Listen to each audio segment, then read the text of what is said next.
अपने लिखने के अंतिम पड़ाव में बस इतना ही कहना चाहता हूँ कि कभी भी इतना देर नहीं होता है कि कुछ किया नहीं जा सके, फिर से शुरुआत नहीं किया जा सके। ये सच है कि हम अपने पहले की शुरुआत को बदल नहीं सकते, लेकिन एंडिंग इतना शानदार करेंगे कि ज़माना याद रखे। और हाँ, हम सभी से यह भी अर्ज करना चाहते हैं कि किसी से कुछ मांगो मत। मांगने वाले को हमेशा खैरात ही मिलता है।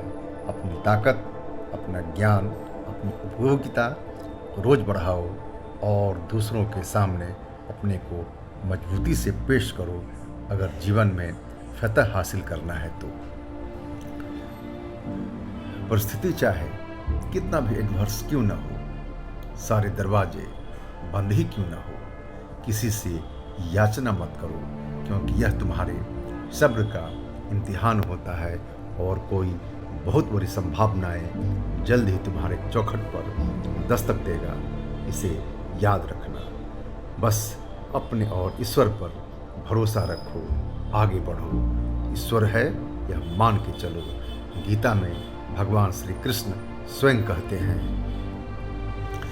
यो मां पश्यति सर्वत्र सर्वं च मयि पश्यति तस्याहं न प्रणश्यामि स च मे न प्रणश्यति।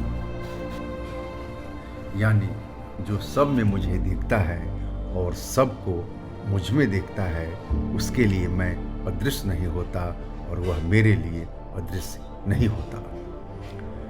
मित्रों, हाल ही में मैं कुछ सुना हूँ जो आपको भी सुनाता हूँ। सूरज से उजाले की खैरात मत मांगो तो जुगनू ही सही अपने जुनून पर एतबार रख।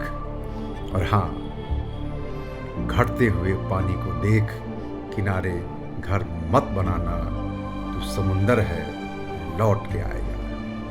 यही जज्बा और यकीन रखो।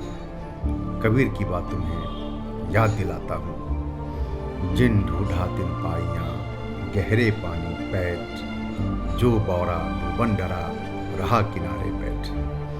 यानी कुछ पाना है तो गहरे पानी में उतरना ही होगा। डूबने से डर गए तो बिना कुछ पाए जीवन भर किनारे बैठना पड़ेगा। फैसला तुम्हारे हाथ में है। मैंने समंदर के आगोश से जानबूझकर दुश्मनी मोल ली है। वैसे लोग कहते हैं आफियत साहिल ही में है, लेकिन मैं अपनी कश्ती किसी साहिल के हवाले करने वाला नहीं हूँ। हिम्मत और हौसला से समंदर के बीच में जाल फेंकूंगा। किनारे बैठ के मछली फंसाने का इंतजार कमजोर लोग करते हैं। नेहरू जी हमेशा कहा करते थे, ये बज़्म में मैं है या दास्ते कोताही में नाकामी, जो खुद बढ़ के उठा ले हाथ में मीना उसी का है। बस दोस्तों, अगर जीवन में कुछ विशेष करना है, अपनी मंजिल, अपने सपने को पाना है, अपने अस्तित्व को साकार देना है, तो चीते की चाल, शेर की धार और आक्रामकता और बाज की झपटों में तेवर और तिलिस्म है, उसे अपने जीवन में शामिल करना ही होगा। और हाँ, जब तक दिल धर के समझो तुम्हारे सपने को पूरा करने के लिए धड़क रहा है, इसीलिए बिना रुके चलते रहो, बढ़ते रहो।